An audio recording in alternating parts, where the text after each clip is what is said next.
Welcome to Safety Engineering Briefings. Short, practical insights for software and security engineers. A few years ago, a large industrial control system experienced a cascading failure. It wasn't a cyber attack. A routine software update introduced a bug. This bug caused a critical sensor reading to be misinterpreted as zero. The system, designed to maintain pressure, reacted by increasing output to compensate for the false zero. It overpressurized, causing physical damage. The system failed, but not because someone tried to break in. It failed because of a simple, unexpected interaction. This highlights a core tension. How do we design systems to handle failure? We often talk about fail-safe and fail-secure as if they're interchangeable. They aren't. They represent fundamentally different approaches to handling unexpected events. Think about why things fail. Failures aren't always dramatic crashes. They're often subtle state changes, incorrect data, or timing issues. Fail-safe asks, what is the least harmful state the system can be in if something goes wrong?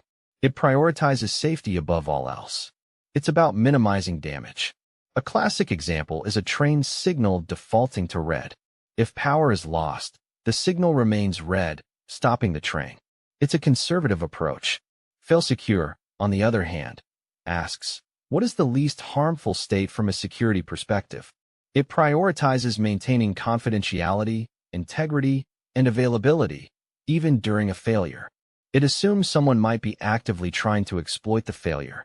A fail-secure system might lock down access, wipe sensitive data, or halt processing.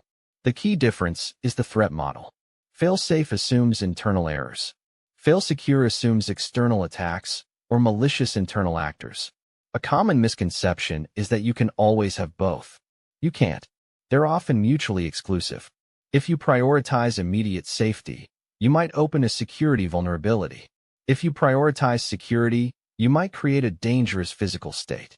For example, a system that immediately shuts down on any error is fail-safe. But if that shutdown leaves actuators in an unknown state, it could be dangerous.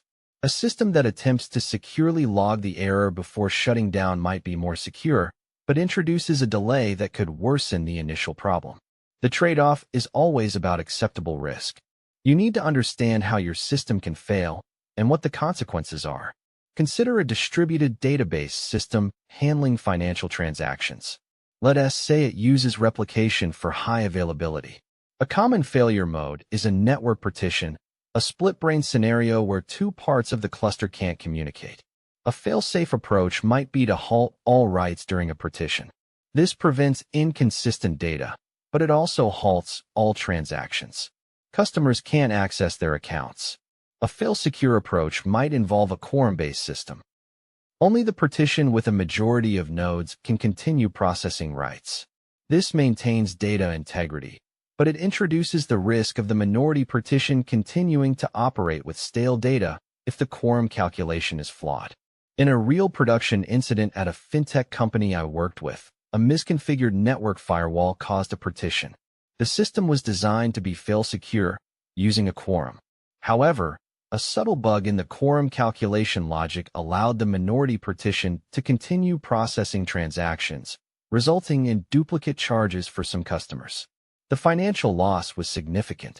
The root cause wasn't a malicious attack, but a failure in the fail-secure mechanism. Fail-safe and fail-secure are not goals, they are strategies. Choosing between them isn't about picking the right answer. It's about understanding your system's failure modes and the consequences of each. Prioritize based on your risk assessment. What is more acceptable? Temporary unavailability, or potential data compromise, or physical harm? Now, consider a system you've worked on. What assumptions did you make about how it would behave during a failure? If this topic was useful, take a moment to reflect on how it applies to your own systems. See you in the next briefing.